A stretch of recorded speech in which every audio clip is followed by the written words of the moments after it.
El 20 de julio de 1969, a las 9:56 hora local de Houston, el astronauta Neil Armstrong pisaba la Luna, poniendo fin así a una carrera científica sin precedentes entre la Unión Soviética y Estados Unidos.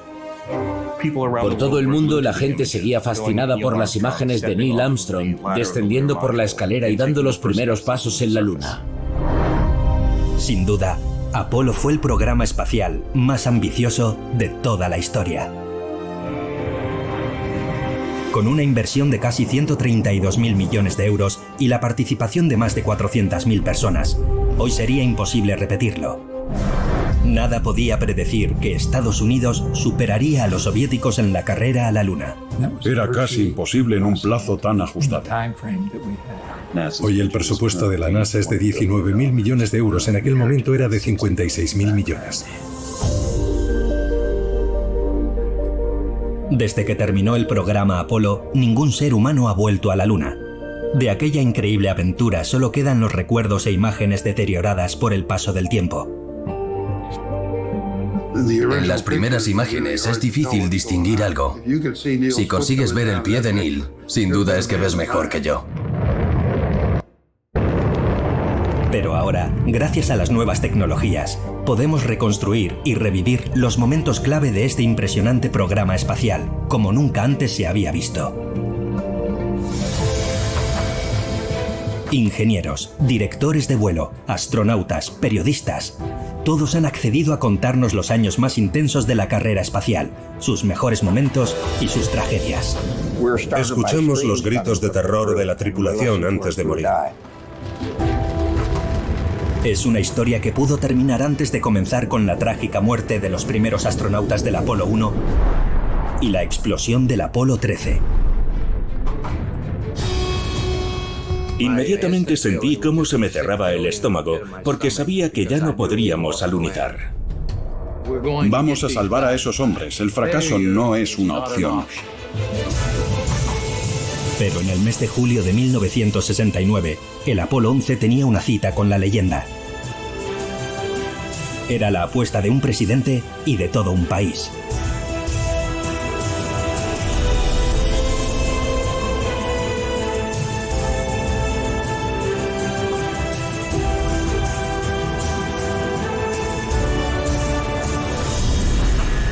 Apolo. La cara oculta de la Luna. Episodio 1. El reto imposible.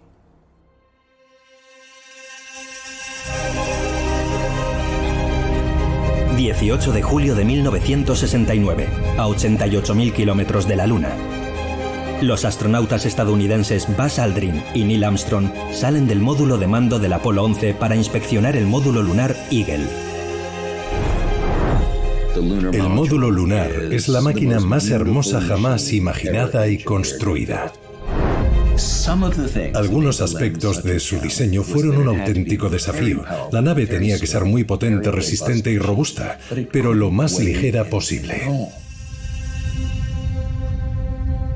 2 días después, la increíble nave estadounidense intenta el primer alunizaje humano de la historia. La tensión es palpable.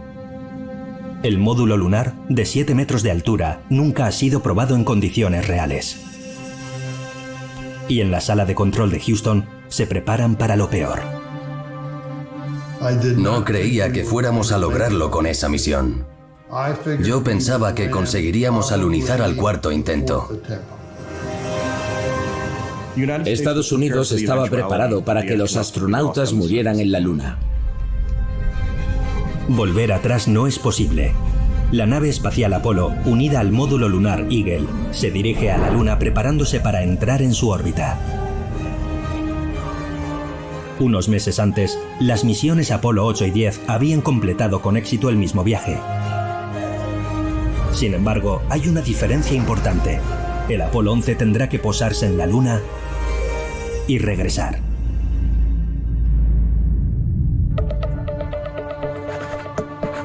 Todo iba según lo previsto, pero un informe secreto hace saltar las alarmas en el centro de control de la NASA en Houston. Al mismo tiempo de la misión del Apolo 11, la Unión Soviética preparaba y lanzaba su propia nave espacial en una misión similar. Luna 15, una sonda soviética automática, ha despegado 3 días antes que el Apolo 11. Ya orbita alrededor de la Luna y se prepara para el alunizaje. Estados Unidos no es la única nación dispuesta a conquistar el espacio. La Unión Soviética es un adversario formidable, dispuesto a todo por ser el primero en pisar el suelo lunar. Una colisión con la Luna podría resultar fatal para los astronautas estadounidenses. Y en plena Guerra Fría, la tragedia tendría consecuencias insospechadas. La NASA, preocupada porque el Luna 15 pudiera chocar con el Apolo, le pidió a Frank Borman que se pusiera en contacto con Václav Kelbys, el presidente de la Academia Soviética de las Ciencias. Pero no tuvieron una conversación con él, ya que Borman no hablaba ruso y Kelbys no hablaba inglés. Cuando la NASA consigue finalmente los planes de vuelo del Luna 15, el destino de las 2 misiones competidoras ya estaba decidido. El Apolo 11 y el Luna 15 nunca se cruzarían. El primero haría historia. El segundo, el soviético, se estrellaría contra el mar de las crisis, 13 horas después del primer paso en la Luna de Neil Armstrong.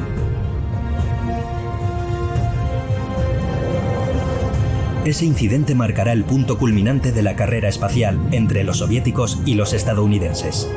Una disputa sin cuartel iniciada 10 años antes.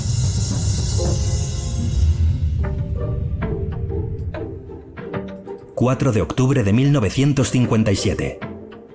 Una pequeña sonda de 60 centímetros de diámetro se sitúa en órbita a 900 kilómetros de la Tierra.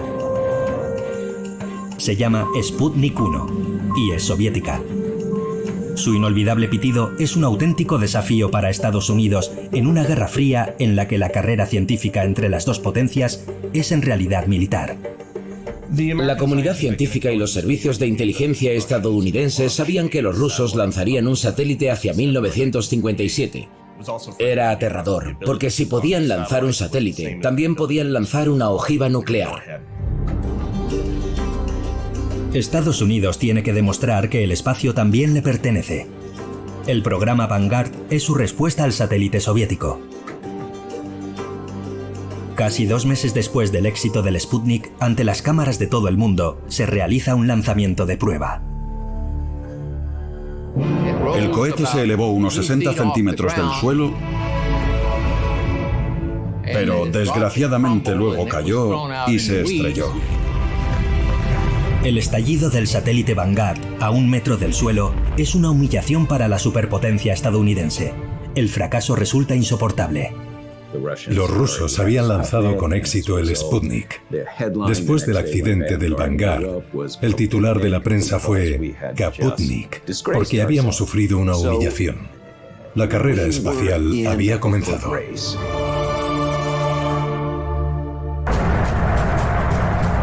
Eufóricos, los soviéticos lanzan el programa Luna y consiguen un gran éxito enviando al primer hombre al espacio. Es innegable, la Unión Soviética lleva ventaja. Los rusos tenían cohetes más grandes y también lanzaderas más potentes que volaban más alto y más lejos. Yuri Gagarin fue el primer ser humano que viajó al espacio. Pero Estados Unidos tiene una ventaja importante: el dinero. Porque tras los bastidores, un ejército de talentos trabaja en una agencia espacial creada 3 años antes, la NASA. La agencia estadounidense responsable de desarrollar los proyectos civiles de exploración espacial. John Fitzgerald Kennedy, el recién elegido presidente, será la figura de ese nuevo Estados Unidos triunfal.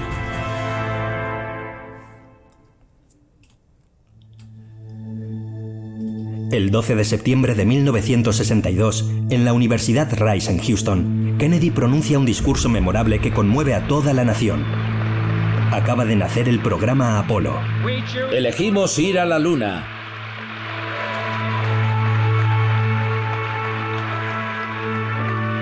Hemos elegido ir a la Luna en esta década y afrontar otros desafíos, no porque sea fácil, sino porque es difícil.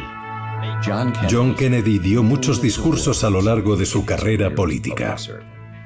Pero en ese discurso destaca un verbo, el verbo elegir. Él dijo, elegimos ir a la Luna. Y eso dice mucho sobre la iniciativa estadounidense y su voluntad de ser la pionera en este campo. Nuestro segundo cohete Atlas había explotado y solo habíamos lanzado a Alan Shepard. Solo teníamos 20 minutos de experiencia en vuelos tripulados. Nunca habíamos estado en órbita y nos desafiaron a conquistar la Luna.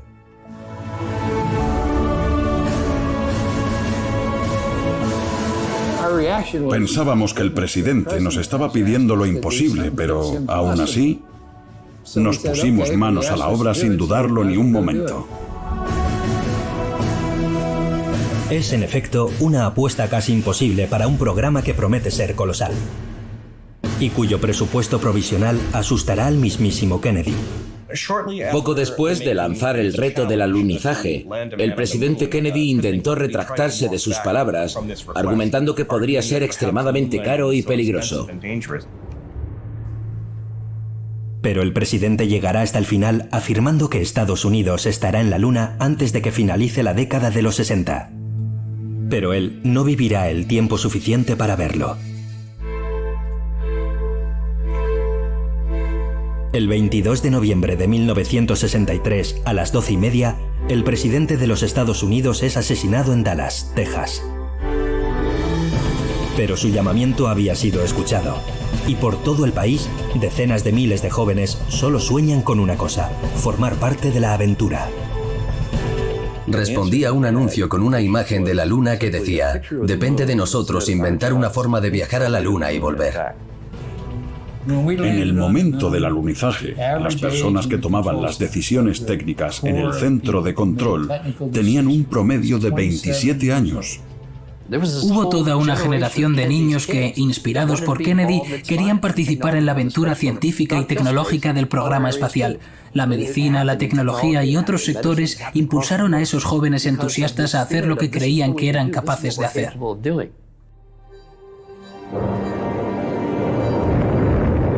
En 1967, los programas Mercury y luego Gemini, lanzados tras la creación de la NASA, alcanzaron sus objetivos. La agencia estadounidense se muestra confiada y comienza los vuelos de prueba tripulados del programa Apolo. La misión AS-204, posteriormente rebautizada como Apolo 1, se preparó en un tiempo récord. En su esfuerzo por llegar a la Luna antes que la Unión Soviética, la NASA trabajó muy rápido, al igual que sus contratistas. Los astronautas describían trabajar allí como una carrera contrarreloj y se esforzaron mucho en preparar una nave para viajar lo antes posible.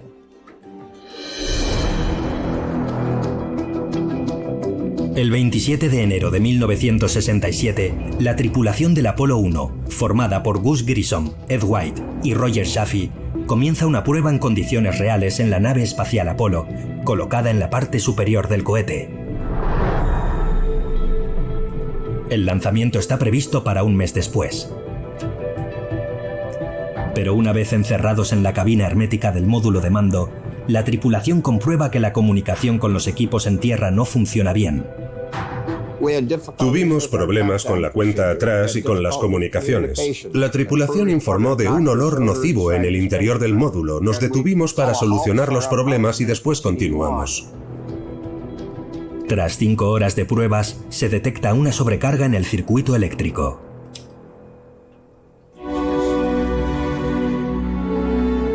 A las 6:27 de esa mañana, la cuenta atrás se detuvo antes de cambiar de la alimentación exterior de la rampa de lanzamiento a la alimentación interior de la nave.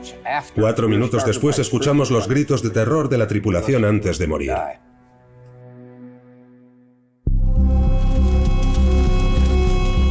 Una chispa convierte el módulo, lleno de oxígeno puro, en un infierno. La violencia del fuego es tal que los 3 astronautas mueren al instante. Hemos recuperado la grabación de sonido de la cabina en el momento del accidente. ¡Mira! ¡La cabina se incendia! ¡Hay un incendio! ¡Nos quemamos!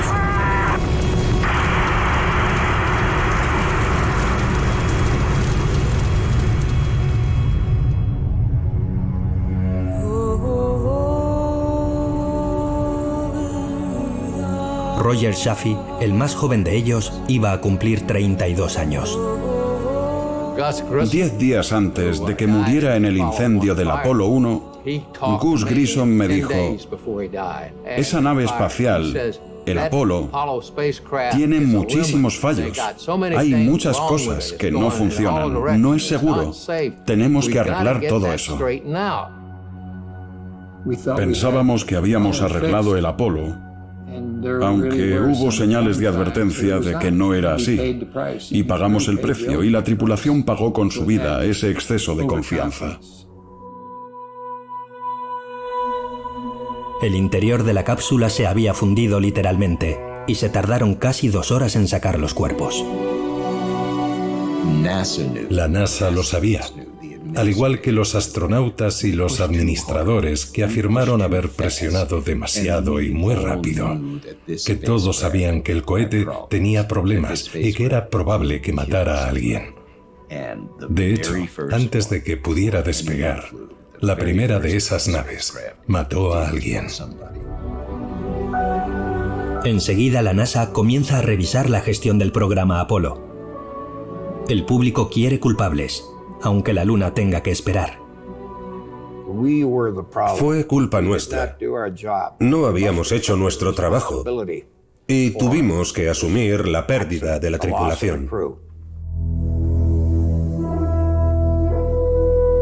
La NASA despide a algunos ejecutivos e incluso se plantea renunciar al sueño de Kennedy. Tuvimos que convencer al pueblo estadounidense, a nuestros líderes y a los políticos de que éramos lo bastante inteligentes como para continuar con ese programa que llevaría al hombre a la Luna. Ese fue el verdadero desafío. Finalmente, durante 2 años se revisan minuciosamente los detalles del programa Apolo. Entre ellos, un elemento esencial: el módulo de mando y servicio que debía llevar a los astronautas hasta la Luna y conseguir el éxito de una misión que nadie esperaba tan pronto. El Apolo 8.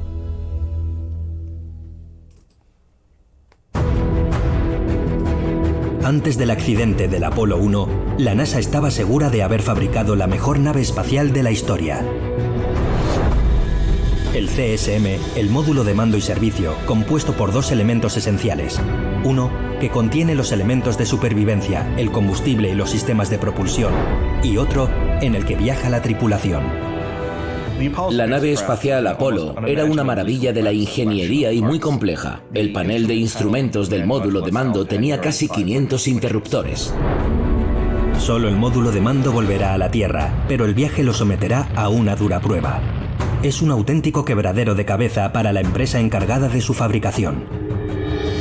Aunque pocos lo saben, la NASA no era la única responsable de la fabricación de los elementos del programa Apolo. Por primera vez en la historia, una agencia espacial movilizaría un número sin precedentes de subcontratistas. La gente olvida que el 90% del dinero gastado por la NASA en la carrera espacial fue a parar a proveedores estadounidenses. De hecho, había miles de proveedores y subcontratistas por todo el país encargados de fabricar cada componente del Apolo.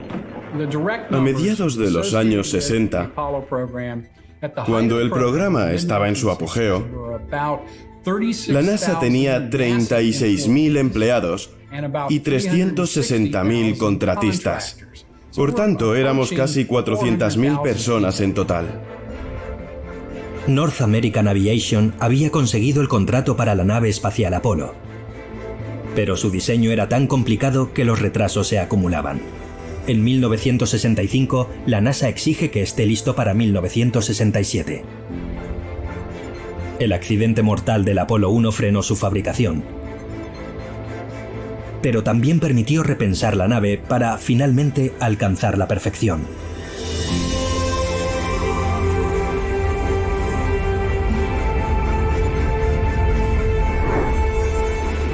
El programa Apolo podía continuar. Pero tras varias misiones de prueba culminadas con éxito, un informe confidencial iba a cambiar los planes de la NASA, que decide entonces asumir un riesgo considerable.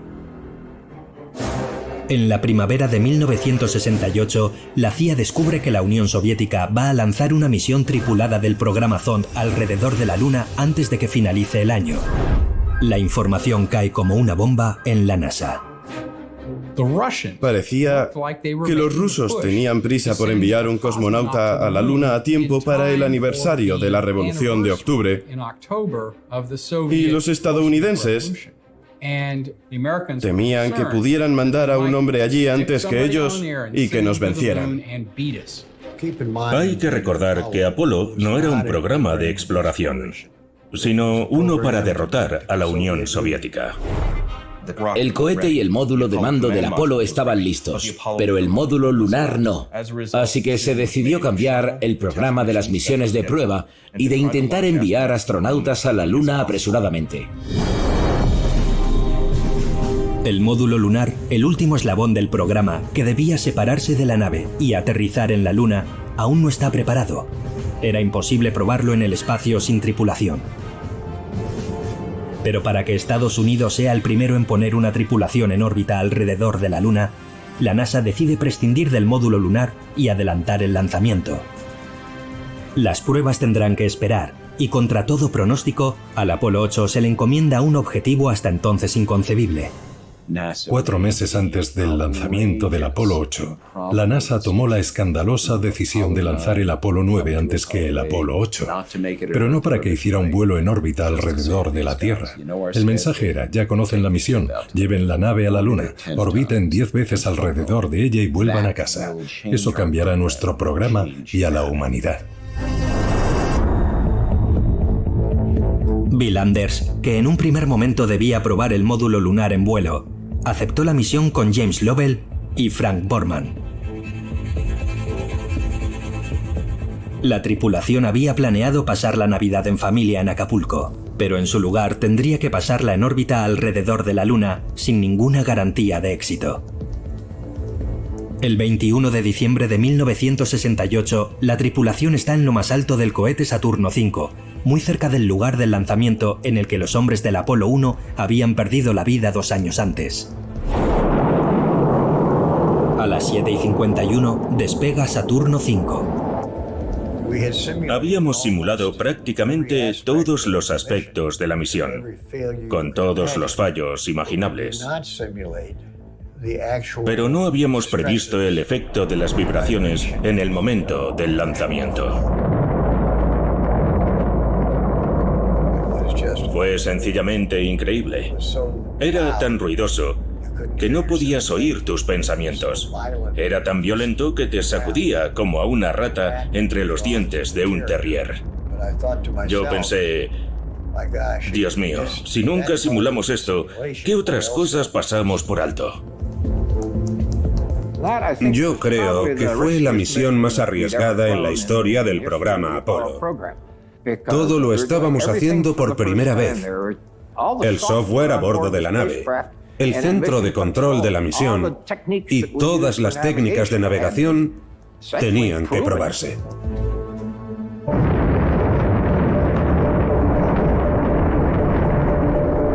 Nueve minutos después del lanzamiento, la nave se separa de sus 2 etapas superiores y se pone en órbita alrededor de la Tierra. Luego se aleja de la gravedad de esta y se lanza directa a la Luna. Después de 25 horas de vuelo en Houston, el Capcom responsable de la comunicación con la tripulación lee los titulares de la prensa a los astronautas mientras experimentan la vida en ingravidez. Cuando me levanté del asiento, quería experimentar la ausencia de gravedad. Pero mientras los astronautas disfrutan del espacio, en Tierra, los ingenieros están preocupados, porque el Apolo 8 le reserva a la tripulación un momento muy delicado. Con el Apolo 8, por primera vez, la nave iba a pasar por detrás de la Luna, iba a desaparecer. Como no había ningún satélite más allá de la Luna para retransmitir las comunicaciones, estas se cortan. Los astronautas nunca manifiestan sus temores abiertamente. Durante 32 minutos, 3 hombres permanecen aislados del mundo y a su suerte en el espacio. ¿Y si todo no saliera según lo previsto? El Apolo 8 fue como: Dios mío, ¿Y si algo sale mal? Vamos a enviar hombres a la Luna por primera vez. Es como cualquier cosa que haces por primera vez. Te preocupas por cada paso del camino, no solo de este o de aquel, estás inquieto todo el tiempo. Existe un código entre los pilotos. Si alguno de los chicos hubiera tenido un momento de crisis o de pánico, no habría dicho nada y nunca hablarían de ello.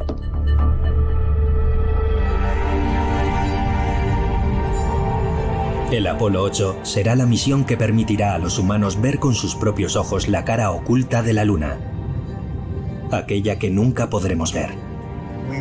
Nos sorprendió mucho ver lo accidentada que era la cara oculta de la Luna en comparación con su cara visible, tan uniforme.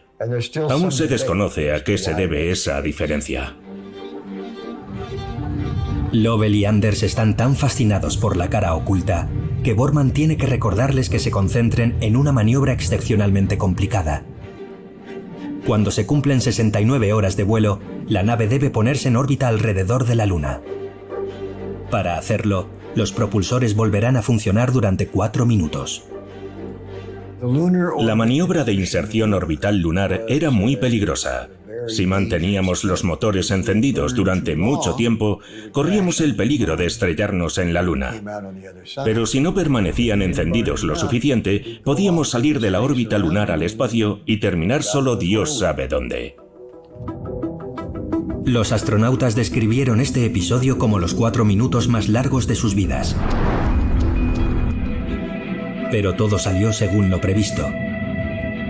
Hacen un reconocimiento de los lugares de aterrizaje posibles para las próximas misiones, pero ellos no tendrán la oportunidad de aterrizar en la Luna. Desde su habitáculo, el impresionante panorama les deja sin aliento. Hasta tal punto que, tras varias órbitas lunares, el comandante a bordo ordena a sus hombres que duerman algunas horas. Will Anders protestó. Se negaba. Seguía mirando por la ventana, pero Borman le dijo: «Vamos, no discutas y acuéstate». En efecto, lo que acaban de contemplar es algo nunca visto. Los astronautas asombrados toman 700 fotografías. Una de ellas, excepcional, dará la vuelta al mundo.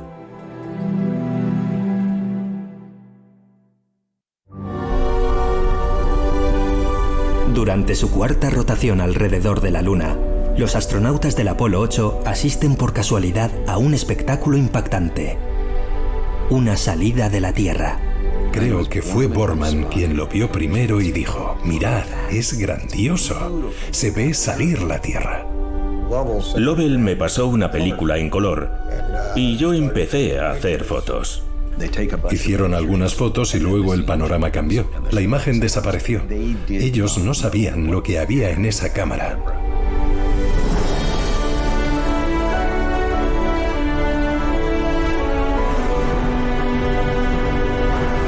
Una de estas fotografías, atribuida a Bill Anders, se convertiría en una imagen icónica. Sin embargo, algunos historiadores son menos categóricos respecto al autor de la foto. Uno de los astronautas, aún no sabemos con seguridad quién, consiguió hacer la icónica foto conocida como la salida de la Tierra, que todo el mundo consideró inmediatamente una imagen asombrosa. Habían hecho decenas de fotografías, pero en pocos meses esta foto se convirtió en el símbolo de toda la misión y de nuestro mundo.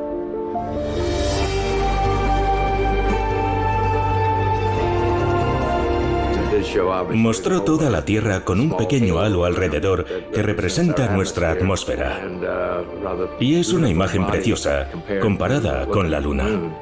Cuando miras esa frágil esfera, donde se ha desarrollado toda la historia humana, donde se han producido horrores y donde se han producido grandes actos de bondad y amor, todo está en esa pequeña esfera y debemos cuidarla o de lo contrario, la destruiremos.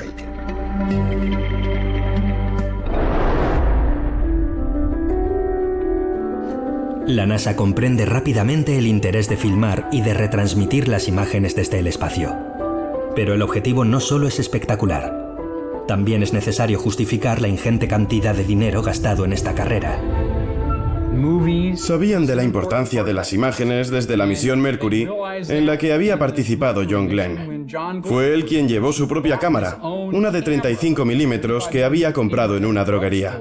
Nadie le había proporcionado el material. Él hizo esas fotos y las reveló cuando volvió a la Tierra, y esas imágenes se volvieron icónicas. La NASA siempre quiso justificarse ante el público y el Congreso porque el país gastaba tanto dinero en viajar al espacio. Y los astronautas eran quienes mejor podían explicarlo. Por esa razón, la NASA decide retransmitir en directo a todo el mundo el 24 de diciembre la vida de la tripulación del Apolo 8. Una especie de programa de telerrealidad en el espacio en 1968. 1.000 millones de mujeres y hombres en 64 países seguirán las imágenes del módulo de mando y de la Luna a través de los ojos de buey. El éxito es tal que la NASA decide que haya cámaras en todas las misiones del programa Apolo. Para cerrar este directo sin precedentes, la agencia le ha pedido al comandante Frank Borman que elija un texto que leerá desde el espacio al mundo entero. De parte de la tripulación del Apolo 8, les deseamos buenas noches, buena suerte, feliz Navidad y que Dios los bendiga a todos ustedes en esta buena tierra. Frank Borman aún se está riendo de aquello. Le dijeron, nos van a ver 1.000 millones de personas. Eso es 1 de cada 3 seres humanos en este planeta. Nunca en la historia una emisión ha tenido tantos espectadores. Tenéis que pensar algo que decir. Borman pensó en eso mucho tiempo sin encontrar la inspiración. Fue su esposa quien finalmente le dio la idea de un texto en el que nadie había pensado. Estaba en su cocina a las 4 de la mañana y su esposa entró y le dijo, será en Nochebuena, ¿por qué no lees el Génesis? Y él dijo, perfecto. En el principio Dios creó el cielo y la tierra estaba vacía y sin forma, y las tinieblas cubrían la faz del abismo.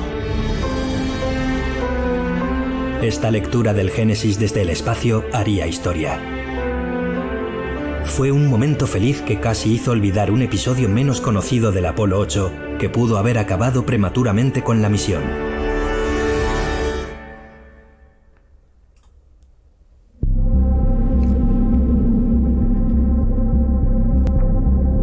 Los astronautas del Apolo 8 habían despegado hacía solo 18 horas. El comandante estaba agotado. Las primeras horas habían sido extenuantes.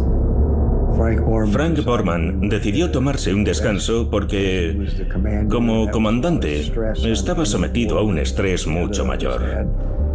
Así que se tomó una pastilla para dormir y se tumbó. Poco después se disculpó. Había sufrido muchos vómitos violentos y diarrea. En el espacio confinado de la cápsula se desata el pánico. Yo cogí una máscara de oxígeno y se la puse a Lovell. Él me dijo, no debes usar eso, es por si se produce un incendio. Le dije, sí, la uso porque el olor es insoportable. Y había trocitos por todas partes. Y llevábamos unas toallitas de papel como las de los aviones para limpiarte las manos. Y las usamos para intentar coger todos esos pedacitos. Borman fue uno de los primeros astronautas que tuvo un síndrome de adaptación espacial.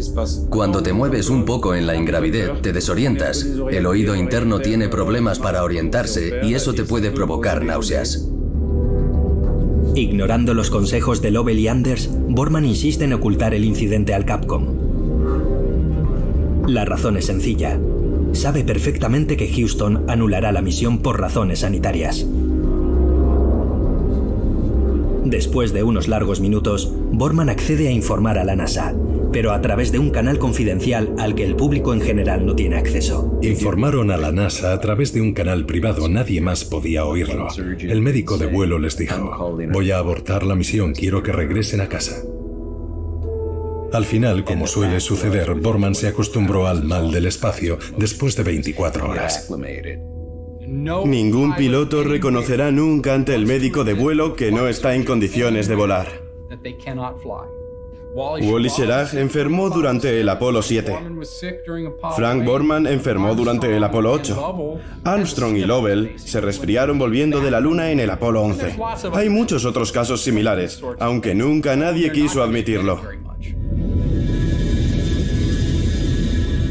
El síndrome del espacio será una realidad para la mayoría de las tripulaciones, porque la vida a 400.000 kilómetros de la Tierra está lejos de ser un cuento de hadas.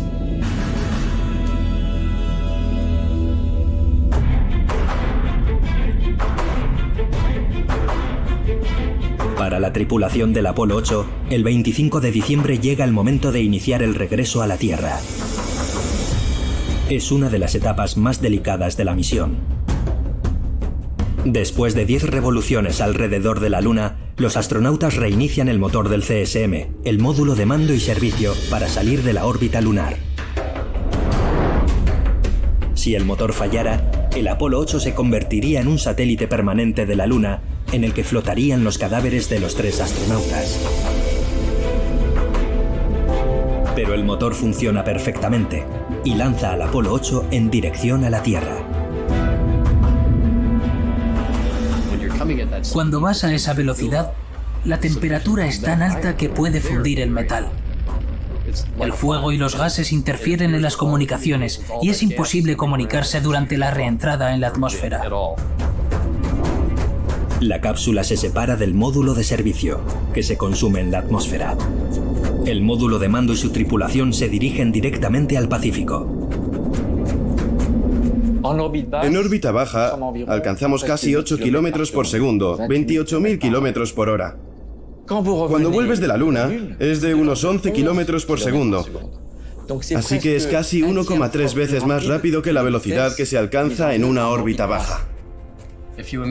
Si piensas en la Tierra como un globo gigante, rodeado por la atmósfera y una nave espacial que regresa de la Luna, lo único que la ralentizará es la misma atmósfera terrestre. El ángulo tenía que ser muy preciso, ni muy agudo ni muy obtuso. El margen de maniobra era de apenas 1,5 grados. La última fase crítica es la apertura de los paracaídas.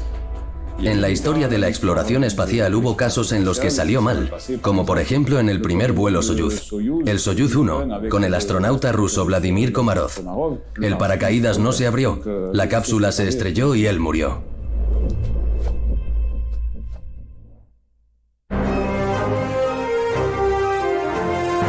El 27 de diciembre de 1968, el Apolo 8 entra en la leyenda y Frank Borman, James Lovell y Bill Anders se convierten en héroes nacionales. Cuando se lanzó el Apolo 8, había luna nueva, una luna creciente muy delgada. Aún hoy, cuando la miro en el momento del mes en que está en su fase creciente, siento un escalofrío. Todas esas imágenes me recuerdan cuando fuimos allí. Envalentonada, la NASA decide que está preparada para aterrizar en la Luna, después de 2 pruebas más. La agencia programa 12 nuevas misiones, hasta el Apolo 20, para enviar a un total de 20 astronautas a la Luna. Pero la historia no saldrá como estaba previsto.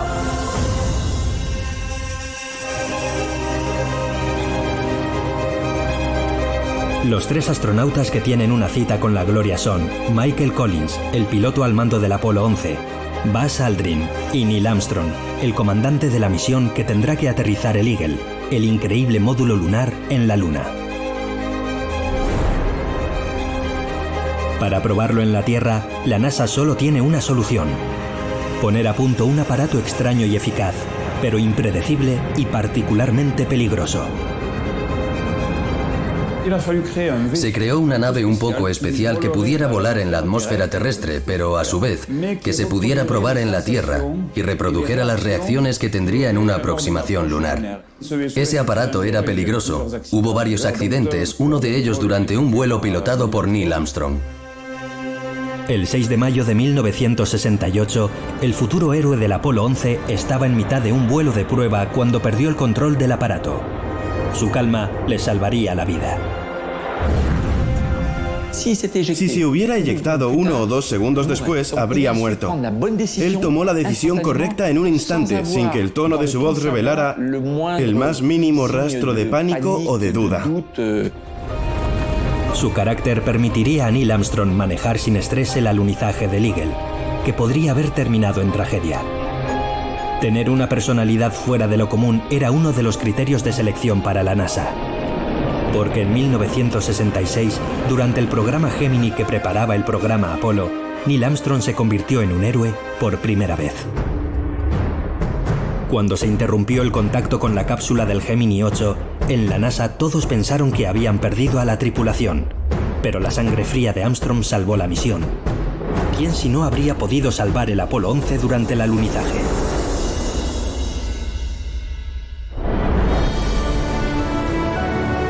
...20 de julio de 1969. Neil Armstrong y Buzz Aldrin acaban de aterrizar el Eagle en la Luna. Estaba allí sentado, pero no tocaba nada. Mis pies no tocaban el suelo. Mi espalda no tocaba el respaldo del asiento y mis brazos tampoco tocaban el reposabrazos. Me sentía como si levitara sobre el asiento. 500 millones de personas siguen el acontecimiento gracias a su retransmisión a través de Mundovisión. El mundo contiene la respiración. La gente en todo el planeta seguía hipnotizada por las inquietantes imágenes en blanco y negro, transmitidas mediante señal de radio a diferentes antenas y luego retransmitidas en todo el mundo. Neil Armstrong bajando la escalera del módulo lunar y dando los primeros pasos en la Luna. Mis padres fueron a despertarnos a mi hermana, a mi hermano gemelo y a mí, y nos pusieron delante del televisor que habían comprado para eso unas semanas antes. Y aquello, sin duda, marcó mi infancia con el deseo de viajar al espacio y de vivir una aventura tan fascinante como esa. Aquel mes de julio de 1969, Estados Unidos ganó la carrera espacial. La humanidad, por su parte, había realizado una de las mayores hazañas del siglo XX. Fue increíble. La recompensa a todo el trabajo que habíamos hecho. La recompensa llegó el mismo día que Neil Armstrong pisó la superficie de la Luna. Una vez en el suelo lunar, mientras Estados Unidos llora de alegría, Neil Armstrong pronuncia, inspirado por ese mágico momento, una frase legendaria. Un pequeño paso para el hombre, pero un gran salto para la humanidad.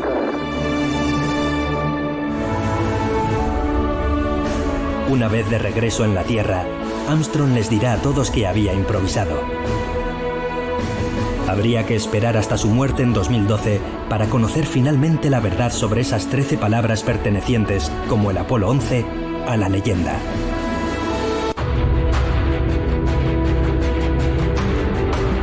El 21 de julio de 1969, el Eagle, con Neil Armstrong y Buzz Aldrin a bordo, despega para unirse a Michael Collins en la cápsula espacial que permanece en órbita. Dos hombres acaban de pasear por la Luna. El triunfo de Estados Unidos casi logra hacer olvidar los numerosos contratiempos de esta fascinante aventura.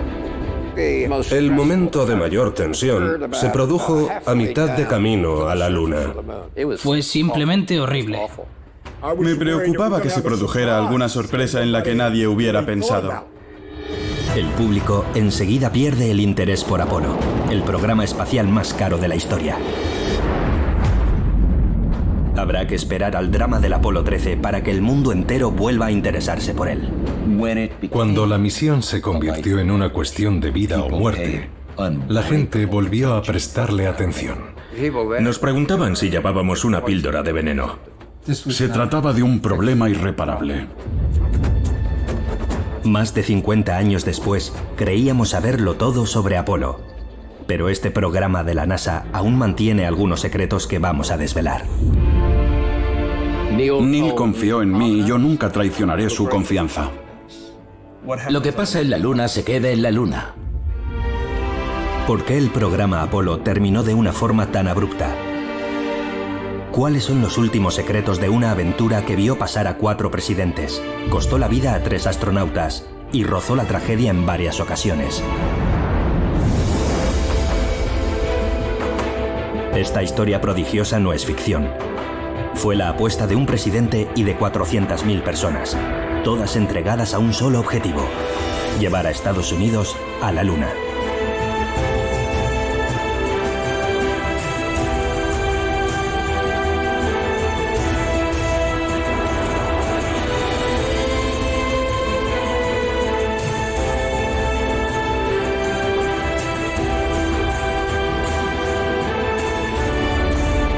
Apolo, la cara oculta de la Luna.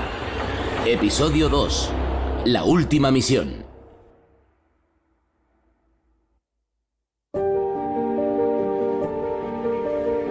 Antes de abandonar la Luna, en la que llevaban más de 21 horas, Neil Armstrong y Buzz Aldrin arrojan un paquete por la puerta aún abierta del módulo lunar. En su interior lleva un escudo con los nombres de White, Grissom y Chaffee, los 3 astronautas que perdieron la vida en la misión Apolo 1. Pero el paquete contiene también otros objetos simbólicos, más personales, autorizados por la NASA. Nos permitían llevar un neceser con objetos personales. Tenía que ser muy pequeño, con un peso limitado y envasado al vacío. Yo llevaba en él, como todos, lo que mis familiares y amigos me habían pedido que llevara por ellos. Pero en el neceser de Neil Armstrong viaja algo que no aparece en ningún registro de la misión. Un objeto íntimo en recuerdo de su hija Karen, fallecida a los 2 años y medio. Neil había perdido a su hija. Él la llamaba Muffy, y a un pequeño cráter lunar que llamó un cráter bebé lo bautizó como el cráter de Muffy. En la Luna dejó también algo que había pertenecido a Muffy. Yo sé lo que es, pero nunca lo he contado, porque Neil confió en mí y yo nunca traicionaré su confianza. Pocas personas saben qué fue lo que dejó de su hija en la Luna. Cuando Neil Armstrong falleció el 25 de agosto de 2012 a los 82 años, el astronauta se llevó con él ese secreto y muchos otros a la tumba. Secretos que todavía hoy siguen alimentando, con razón o sin ella, la leyenda que comenzó hace casi 45 años, a mediados de un mes de julio.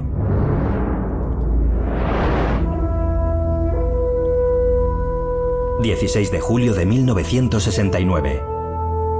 A las 9:32, una multitud se agolpa alrededor de la tribuna oficial de Cabo Kennedy en Florida. Algunas personas han pasado la noche allí para no perderse el gran acontecimiento.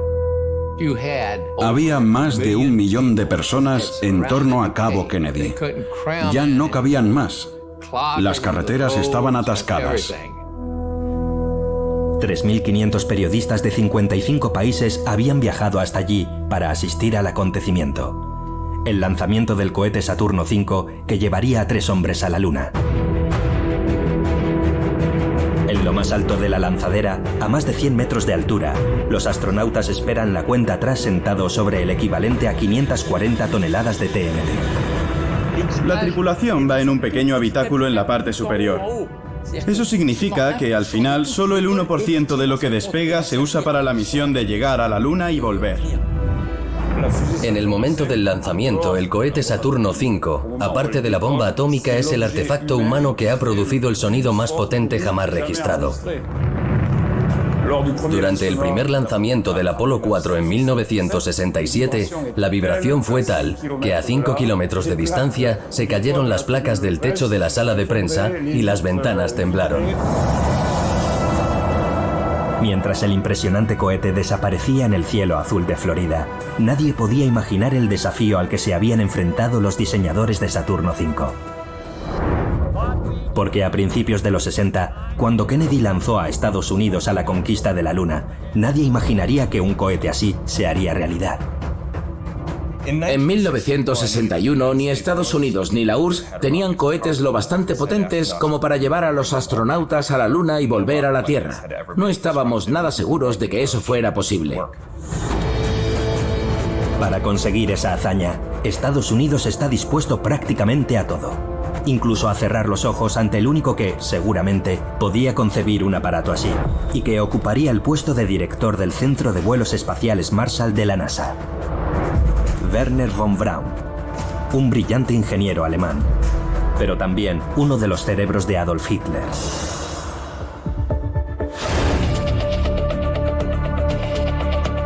Wernher von Braun es un personaje histórico singular.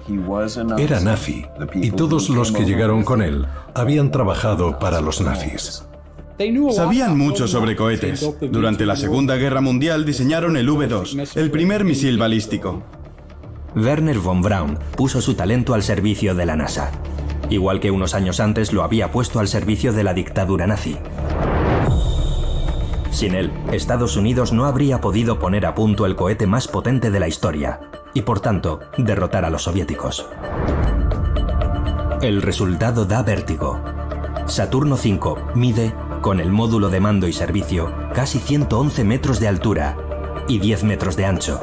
El Saturno V era un cohete gigantesco. Desde los alunizajes del programa Apolo, ninguna lanzadera ha igualado su potencia y capacidad.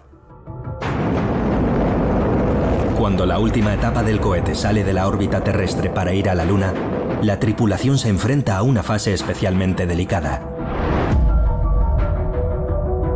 El módulo de mando y servicio rota 180 grados en el espacio para fijar el Eagle, el módulo lunar, en la parte delantera. Luego, el resto del cohete es abandonado en el vacío del espacio. Comienzan entonces las etapas más decisivas del Apolo 11. Todas siguen una teoría nunca antes probada en el espacio: el encuentro en la órbita lunar.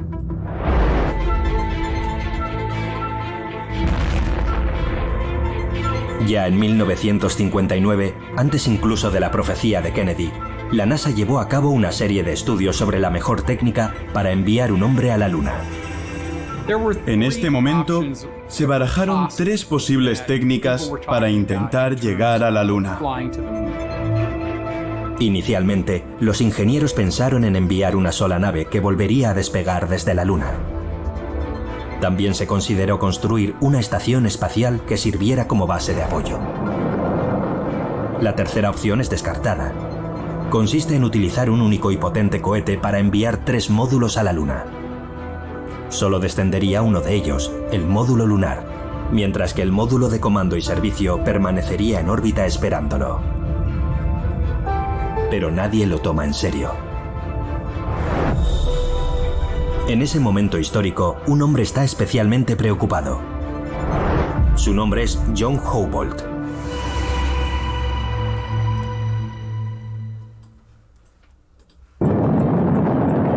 Entre las técnicas que debían conseguir enviar un hombre a la Luna, la de un cohete que propulsara los 3 módulos hasta su destino estaba lejos de lograr la unanimidad.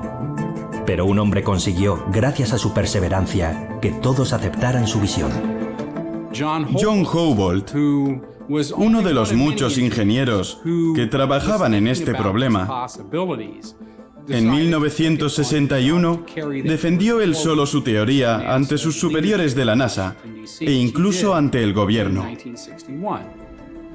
El encuentro en la órbita lunar era mucho más complicado, debido a los diferentes componentes que había que enviar, pero esa complejidad podía resolverse con técnicas de encuentro y de trayectoria conocidas. Finalmente logró convencer a la dirección de la NASA. Y en 1962 se eligió el encuentro orbital lunar como método para llegar a la Luna y volver.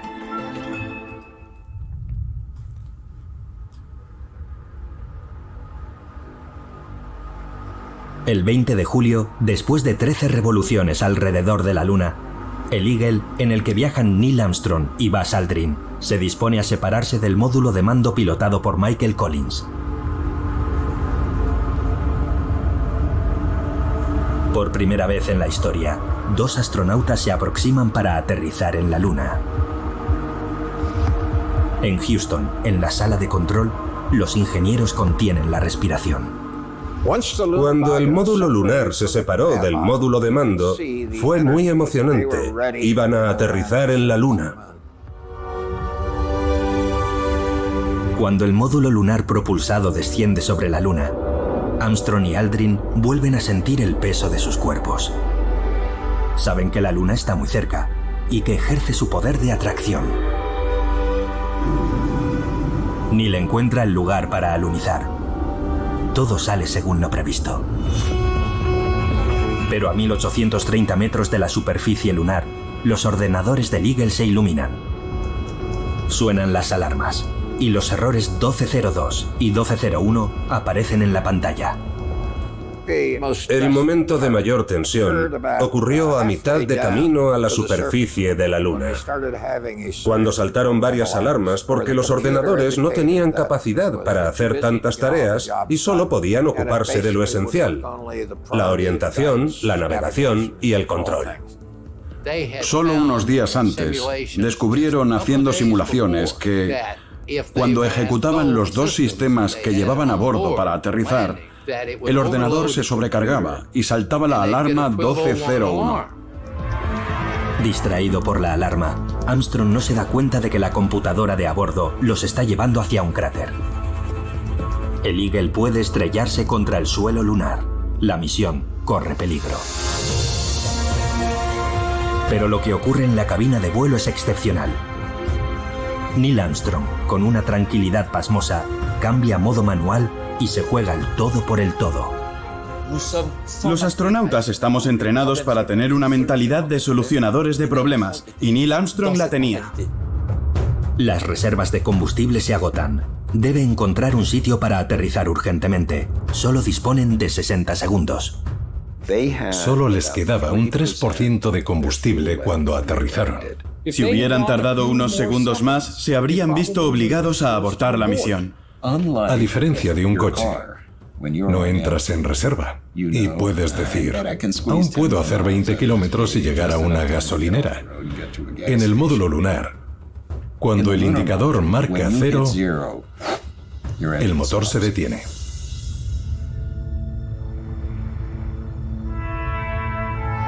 Cuando el Propergol, el combustible del módulo lunar, está a punto de agotarse, Armstrong consigue aterrizar en el Mar de la Tranquilidad. Son las 15 horas 17 minutos y 39 segundos hora de Houston del domingo 20 de julio de 1969. Ha aterrizado con delicadeza mientras Buzz Aldrin vigila los paneles de control. El tiempo se ha detenido. Es Neil Armstrong quien rompe el silencio con una frase que nadie olvidará jamás. Houston, aquí base Tranquilidad. El Águila ha aterrizado. El Capcom Charlie Duke se ve obligado a alzar la voz para responderle entre el alboroto de aplausos y gritos en la sala de control de Houston. Sin la sangre fría de Neil Armstrong, el destino del Apolo 11 habría sido sin duda diferente. Oculta tras una personalidad extraordinaria, la NASA supo ver enseguida en este hombre discreto su madera de héroe.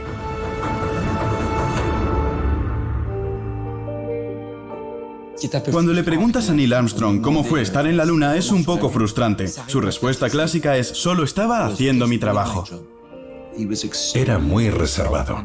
Resultaba difícil acceder a Neil. Y como muchos astronautas, su primer matrimonio fracasó. Era una persona bastante difícil de entender.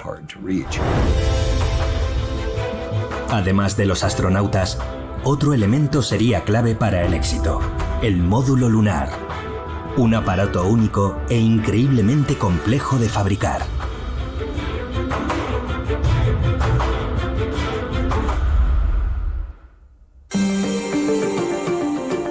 La NASA sabe que no hay margen de error en la construcción del módulo lunar y recurrió a la empresa Grumman, uno de los principales fabricantes de aviones militares y civiles. Aún así, el vehículo espacial daría muchos quebraderos de cabeza a sus ingenieros, porque debía ser perfecto y extremadamente ligero. Al principio, Grumman ideó una cabina esférica con grandes ventanales y con asientos para los pilotos. Los ventanales, si quieres que sean herméticos, pesan mucho, así que tuvieron que descartarlos, y también quitaron los asientos de los pilotos. Cuando Grumman ganó en 1962 el concurso de la NASA, los 329 millones de euros de presupuesto debían permitir desarrollar un módulo cómodo, diseñado para volar únicamente en el espacio exterior. La cubierta del módulo tenía el grosor de 3 capas de aluminio. Si los astronautas no tenían cuidado, podían atravesar con sus botas las paredes. Gracias a sus hamacas, pudieron dormir en su interior mientras estuvieron en la Luna. No era el Ritz, pero era bastante espacioso.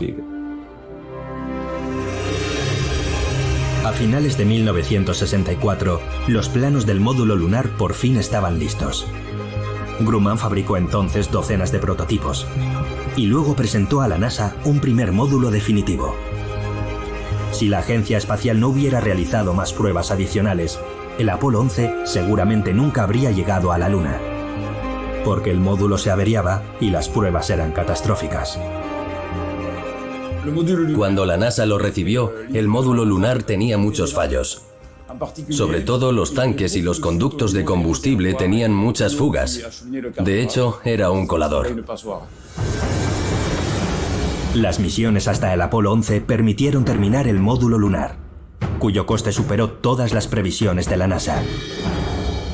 Hoy en día hubiera costado unos 87 millones de euros, frente a los 12 millones que se gastaron entonces. Sin embargo, un elemento indispensable nunca se ha probado en condiciones reales: el motor de ascenso que debía permitirles poder despegar desde la Luna. Si funciona, la misión será un éxito. Pero no habrá una segunda oportunidad en caso de que falle.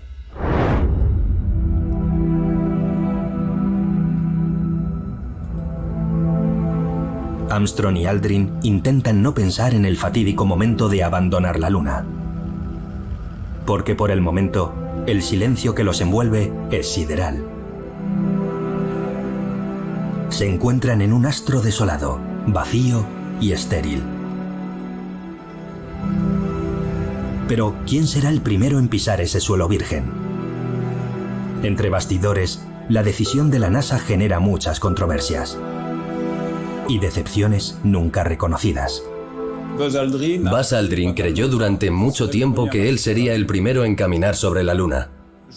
Yo creo que Dick Slayton, entonces el astronauta jefe, manejó muy mal la situación y que solo complicó las cosas. La decisión sería, sin embargo, de una lógica impecable. Como piloto del módulo lunar, Armstrong, situado junto a la escotilla, saldría el primero más fácilmente. Aunque a Buzz Aldrin le habría gustado ser el primer hombre en caminar sobre la Luna, él no era el comandante de la misión y no tenía la autoridad para tomar esa decisión.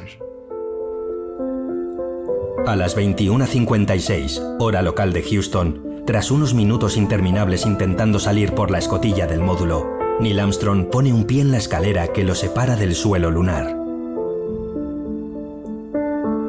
El mundo entero contiene la respiración. Se está escribiendo el momento más decisivo de la historia moderna de la ciencia.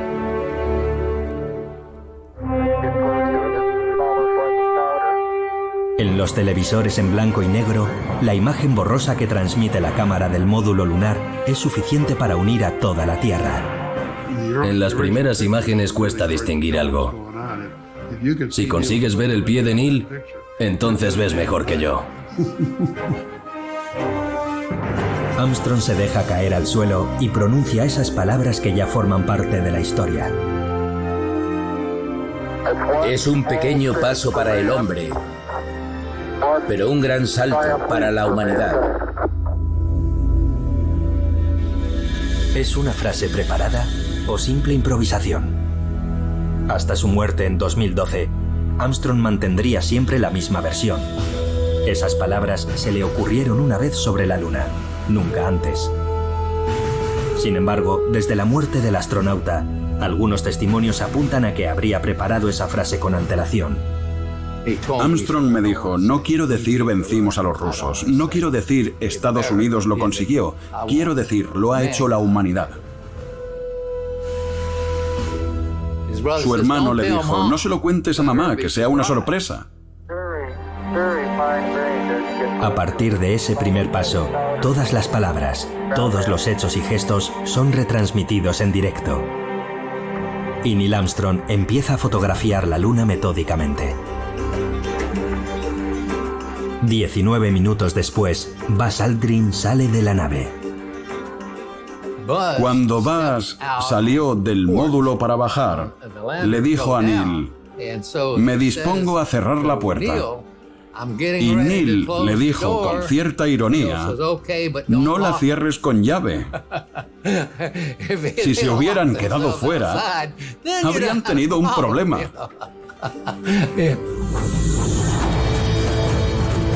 Antes de aventurarse en la Luna, Buzz hace algunas pruebas en la escalera y después salta al suelo. Los dos astronautas siguen a continuación una lista de verificación que llevan cosida en la manga. La actividad extravehicular se desarrolla a la perfección.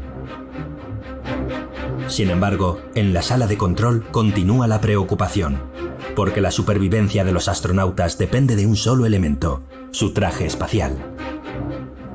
Para muchos solo es una envoltura hermética, pero es mucho más que eso. En su interior lleva un sistema que controla la presión, la temperatura y la composición de la atmósfera interior.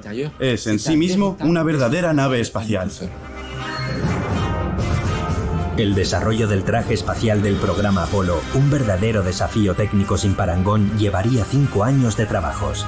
Cada modelo cuesta más de 94.000 euros, pero el fabricante tiene carta blanca. No teníamos ninguna limitación. Invirtieron mucho dinero en desarrollar esos trajes. Compuesto por 25 capas superpuestas, debía proteger a los astronautas de los meteoritos y soportar cambios de temperatura extremos. Pero el traje nunca se había probado en condiciones reales antes del Apolo 11. Me preocupaba que tuviéramos alguna complicación en la que nadie hubiera pensado, pero no hubo sorpresas, todo salió según lo planeado. El Apolo 11 tuvo muchos momentos llenos de simbolismo, entre ellos plantar la bandera estadounidense. Contrariamente a la leyenda, la NASA dudó mucho tiempo antes de decidir llevar ese símbolo. Tanto es así que subieron la bandera a bordo del módulo lunar poco antes del lanzamiento. Y para que flotara en ausencia de atmósfera, le añadieron una varilla rígida. El momento en que Armstrong y Aldrin plantan la bandera estadounidense es en última instancia el símbolo del triunfo. En ese momento, mientras los astronautas describían todo lo que van a hacer, dejan de hablar.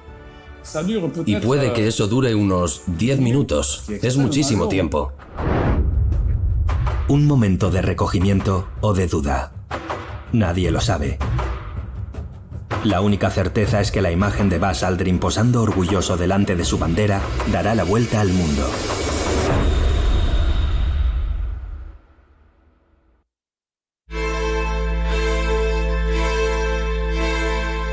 La misión es interrumpida por una llamada de Richard Nixon, el presidente de los Estados Unidos. Hola, Neil y Buzz. Les estoy hablando por teléfono desde el despacho oval de la Casa Blanca. Y esta sin duda debe ser la llamada telefónica más histórica jamás realizada desde la Casa Blanca. Delante de la cámara, los dos astronautas escuchan las palabras de su presidente, abrumados por la importancia del momento. Solo Armstrong toma la palabra. Gracias, señor presidente. Para nosotros es un gran honor y un privilegio estar aquí. Abrumado por el momento, Buzz Aldrin no pronuncia una sola palabra. Poco después, Neil Armstrong hará la fotografía más icónica del programa Apolo. El astronauta aparece reflejado en la visera de Buzz Aldrin. No existe ninguna otra imagen de Armstrong en la Luna.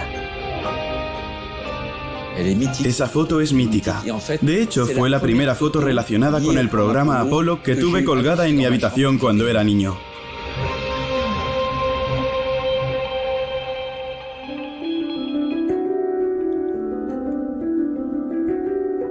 Los dos astronautas llevan 2 horas fuera del módulo lunar y ya es hora de regresar. Cuando los científicos supieron que la salida extravehicular solo duraría 2 horas, se sintieron muy decepcionados. Ellos querían hacer muchas cosas. Armstrong y Aldrin no caminaron por la Luna, pisotearon la Luna. Solo Armstrong, al final de su salida, se aleja y lo vemos desaparecer. Hizo una foto del lugar del aterrizaje desde lejos. Y hasta que no vimos esa foto, cuando regresaron, no supimos que se había alejado. Neil Armstrong y Buzz Aldrin también trajeron con ellos lo que formaría el primer banco de muestras lunares. Cerca de 22 kilos en esta primera misión y 400 kilos en total cuando finaliza el programa Apolo. Cuando Neil Armstrong y Buzz Aldrin trajeron los contenedores llenos de rocas, estos se distribuyeron entre cientos de laboratorios de todo el mundo, en Europa, en Asia, en Estados Unidos. Descubrimos que eran muy antiguas, tenían más de 3.000 millones de años. Antes de regresar, Buzz Aldrin hace una última fotografía. La huella de su pie en ese suelo gris y pegajoso. Una foto que todas las revistas publicaron como el primer paso en la Luna. En realidad, las constantes idas y venidas de los astronautas habían borrado ya el verdadero primer paso de Neil Armstrong. Esta fotografía muestra más bien uno de sus últimos pasos.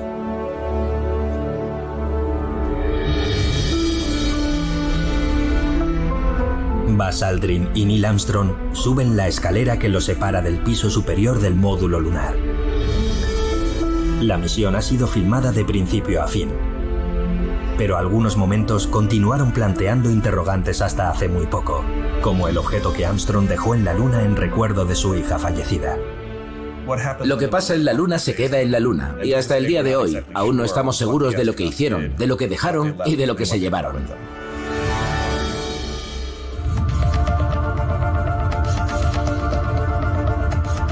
Michael Collins, que lleva más de 24 horas orbitando solo en el módulo de mando, se prepara para recibir a sus compañeros. Nunca tendrá la oportunidad de ver la Luna de cerca, pero su papel ha sido fundamental. Michael Collins tenía una responsabilidad tremenda: recoger a sus compañeros o regresar sin ellos. Él estaba preparado para eso.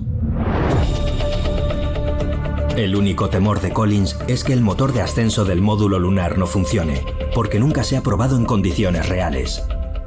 La etapa de ascenso, que estaba situada en la base cuadrada del módulo lunar, tenía su propio motor, un motor muy potente.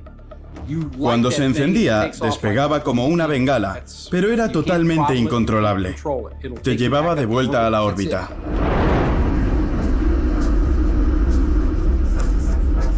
El momento es tan angustioso que al entrar en la cabina, Buzz, con su aparatoso traje espacial, rompe accidentalmente una de las palancas de ignición. Es imposible despegar. Es un nuevo imprevisto para una misión de regreso que ya prometía ser peligrosa. El presidente Nixon ya tenía un discurso de despedida en caso de que se produjera una tragedia. El presidente Nixon tenía preparado un discurso en el que se celebraba los éxitos de los astronautas y pedía al país que recordara su sacrificio. El destino ha querido que los hombres que fueron a la Luna a explorar en paz se quedaran en la Luna a descansar en paz.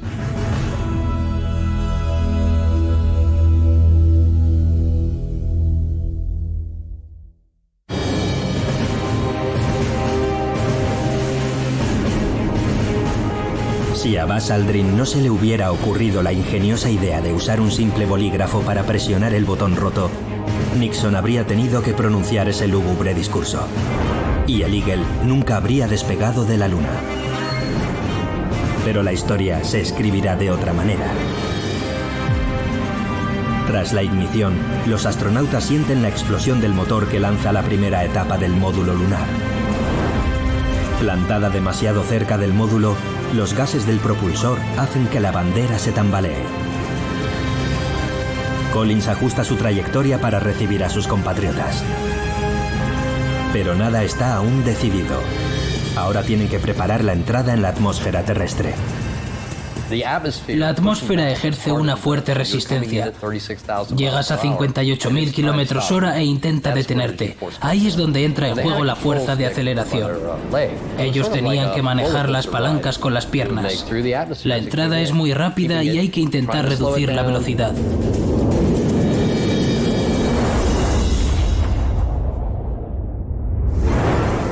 El 24 de julio de 1969, casi 200 horas después del lanzamiento, la cápsula del Apolo 11 cae en el Pacífico. Desinfectaron la nave espacial a fondo y los astronautas fueron puestos en cuarentena nada más llegar. Se analizaron las muestras y enseguida quedó claro que en la Luna no hay vida y que por lo tanto no había ningún riesgo de contaminación.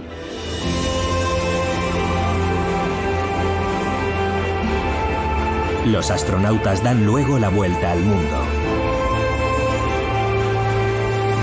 Apolo se convierte en el símbolo del poderío de la superpotencia estadounidense. La historia pudo haber terminado con esta victoria.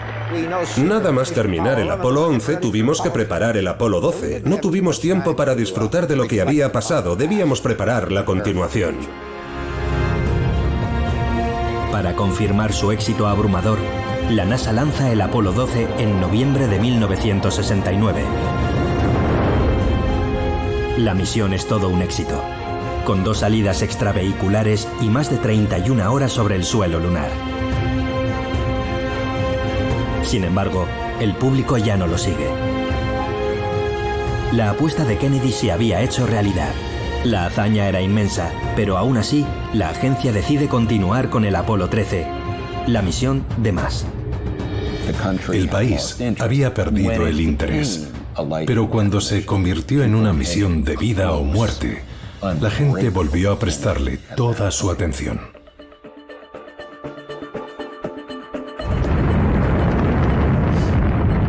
El 11 de abril de 1970, James Lovell, Jack Swigert y Fred Haise despegan a bordo de la misión Apolo 13 ante la indiferencia general. Tras 55 horas de vuelo, Swigert realiza una tarea rutinaria en los tanques de hidrógeno y oxígeno.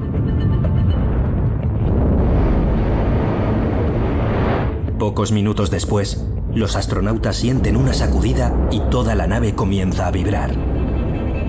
Los 2 vehículos eran metálicos. La sensación era como de estar metido en una gran lata de conservas a la que golpearan con un mazo. El ruido y la vibración eran muy fuertes. Ellos aún no lo saben, pero el depósito de oxígeno número 2 acaba de explotar. Por un instante, creen que han chocado con un meteorito. Jim Lovell regresaba flotando a la nave nodriza a través del módulo de mando cuando lanzó este mensaje: Houston, tenemos un problema. Al principio dijimos, sea cual sea el problema, lo arreglaremos. Pero enseguida nos dimos cuenta que se trataba de un problema irreparable. Las alarmas y las luces de emergencia enloquecieron. La tensión en los sistemas eléctricos empezó a caer. En pocos minutos, el pequeño problema inicial se convierte en una situación desesperada. Sin energía y sin oxígeno, los astronautas no tienen ninguna posibilidad de sobrevivir. Las alternativas eran terribles. Quedarse atrapados en el espacio sin posibilidad de volver. O estrellarse contra la superficie de la Luna. O quizá quemarse vivos cuando la nave entrara en la atmósfera terrestre, demasiado rápido para poder reducir la velocidad. Inmediatamente sentí náuseas, porque sabía que el aterrizaje había terminado.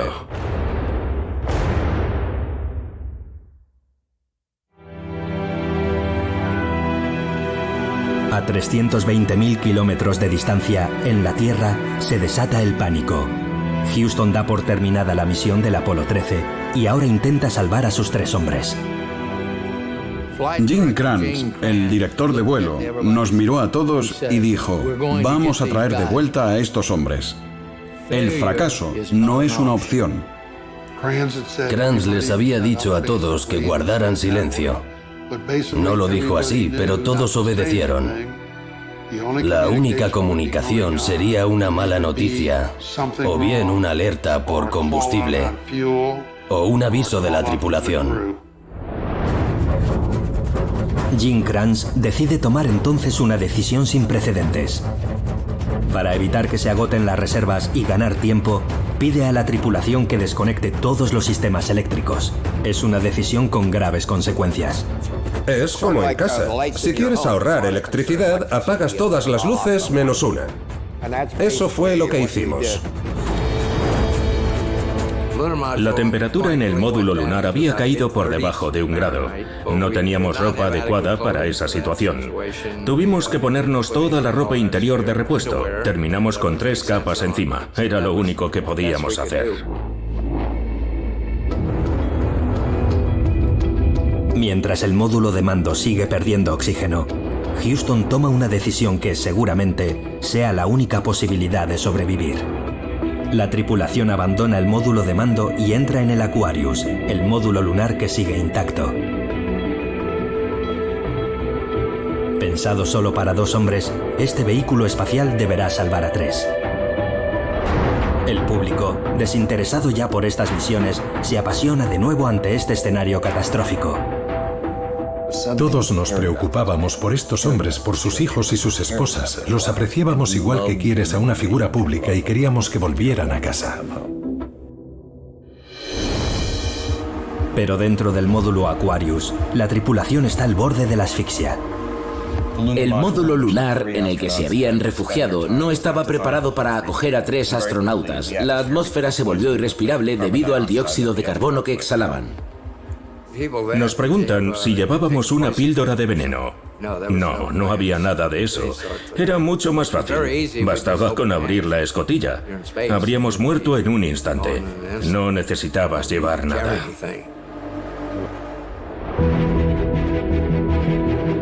En cuestión de minutos, Houston tiene una idea genial. Adaptar los filtros más eficientes del módulo de mando al Aquarius para poder purificar el aire. Tuvimos que improvisar con los filtros de forma cuadrada que había en el módulo de mando fuera de servicio, y los adaptamos a los modelos redondos del módulo lunar. La idea funciona a la perfección y permitirá a la tripulación ganar unas horas más de vida para poder resistir hasta el final.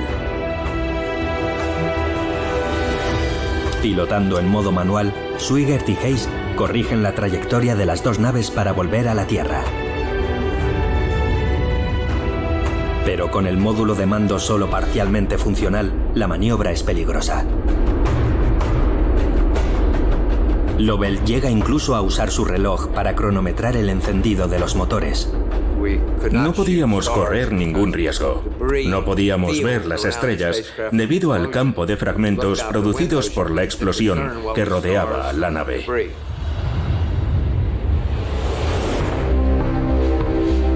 Durante más de 5 minutos las comunicaciones por radio se interrumpen. Para Houston resulta imposible saber si la tripulación está siguiendo la trayectoria correcta. La tensión es insoportable. Fue horrible, simplemente horrible. Así que cuando después de 5 minutos volvieron a conectarse y dijeron, aquí Apolo 13 os recibimos, pensamos, ¿qué ha pasado? Fue como un milagro. El 17 de abril de 1970, el Apolo 13 ameriza con éxito en el Pacífico. Toda la Tierra ha seguido su increíble aventura.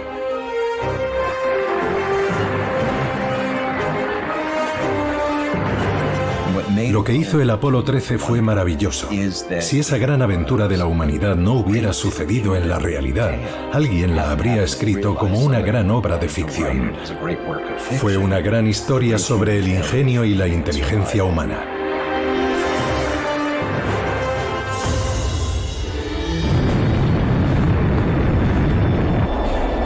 La continuación de la historia del programa Apolo es mucho menos alentadora.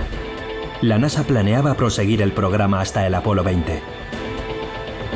Pero el accidente del Apolo 13 y la guerra de Vietnam iban a cambiar las prioridades políticas. El 20 de septiembre de 1970, cuando ya se han fabricado 3 cohetes Saturno V, la NASA anuncia el cierre definitivo del programa. Apolo 17 sería la última misión.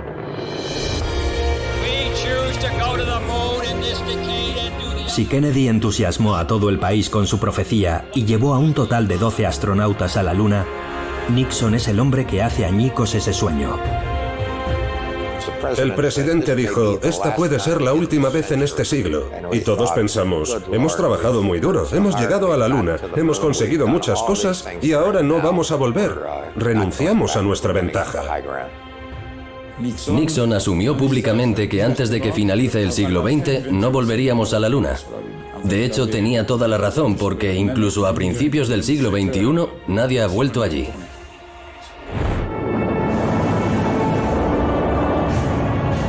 La Agencia Espacial Americana nunca volvería a vivir la exaltación de la década del programa Apolo.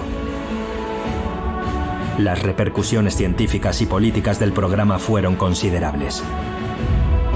Pero, después de semejante hazaña, ¿se podía llegar más lejos?